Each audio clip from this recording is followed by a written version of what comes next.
Hello, I'm Javier. Lauren R. Brittany, Tatiana, and Lauren T., and we are the San Joaquin General Hospital County Hope Group, and our presentation is going to be on diabetes.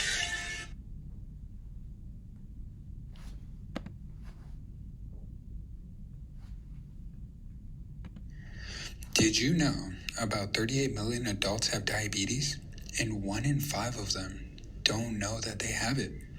Diabetes is the 8th leading cause of death.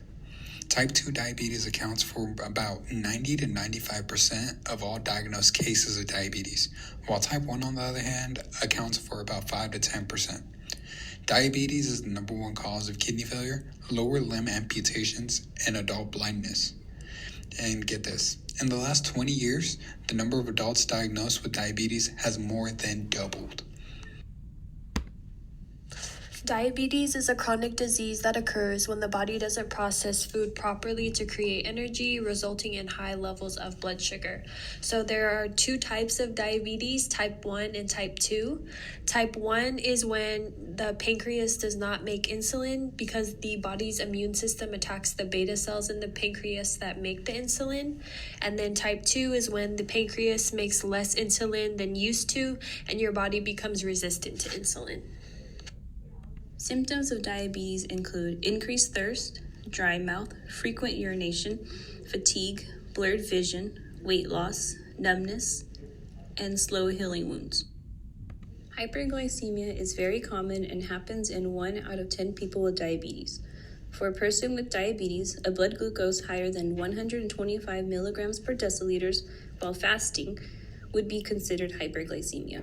For a person diagnosed with diabetes, hyperglycemia would be a blood glucose level that is greater than 180 milligrams per deciliters 1 to 2 hours after eating.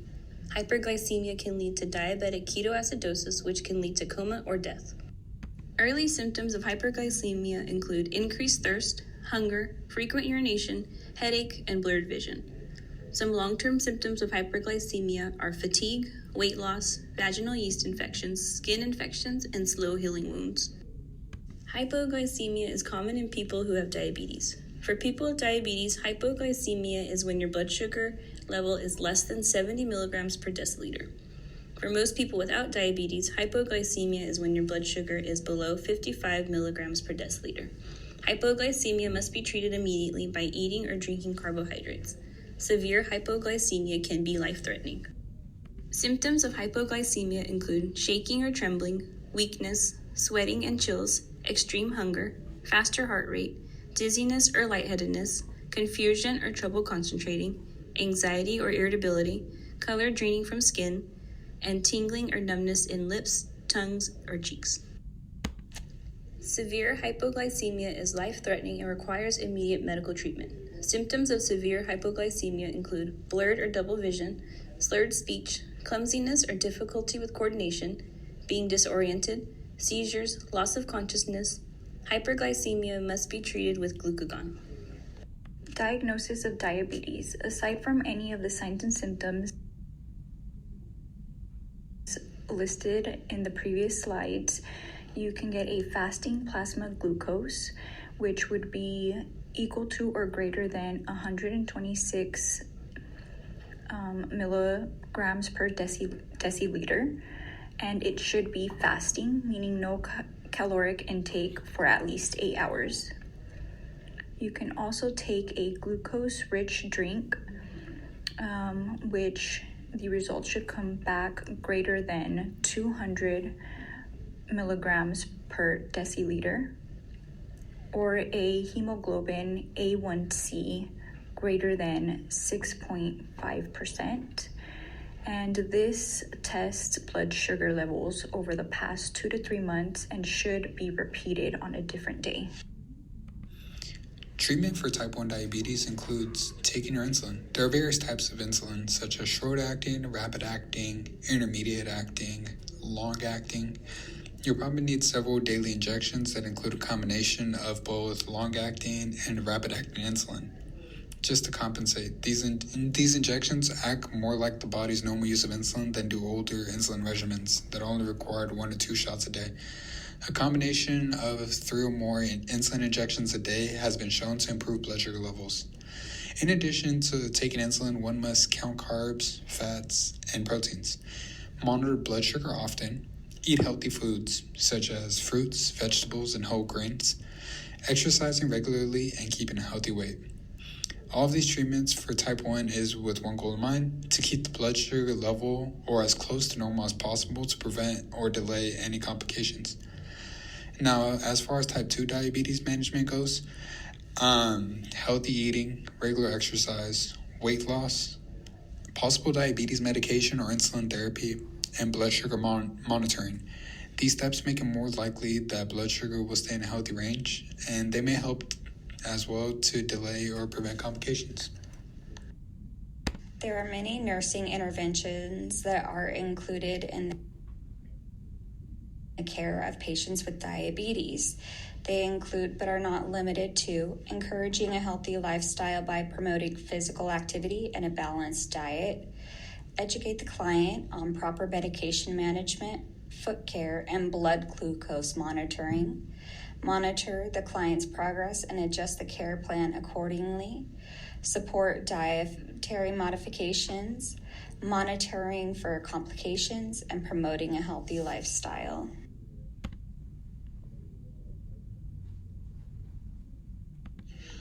Are you or someone you know at risk for diabetes? Well, the risk factors for type 1 diabetes are not as clear as for type 2 diabetes. Known risk factors include family history, such as having a parent, brother, or sister with type 1 diabetes, and age. You can get type 1 diabetes at any age, but it usually develops in children, teens, or young adults. Also worth noting, in the United States, white people are more likely to develop type 1 diabetes than African American and Hispanic or Latino people. Moving on to type 2 risk factors. Some of the risk factors include weight, fat distribution, such as storing fat mainly in the abdomen rather than the hips and thighs. That indicates a greater risk. Inactivity. The less active a person is, the greater the risk. Family history also plays a role. Race and ethnicity, and blood lipid levels. An increased risk is associated with low levels of high-density lipoprotein, or HDL, cholesterol, which is the good cholesterol, and high levels of triglycerides. As far as age, the risk of type 2 diabetes increases with age, especially after the age of 35. Community resources. We have Health Plan of San Joaquin for the National Diabetes Prevention Program, with the number listed below. University of the Pacific Diabetes Care Clinic offers multiple resources as well. San Joaquin County CalFresh Healthy Living Program. They offer EBT and help with navigating and buying food if you need resources for that, as well as Dignity Health Education Center, where they hold classes for exercise and empowerment groups. For more information, you can always call the local helpline at 211.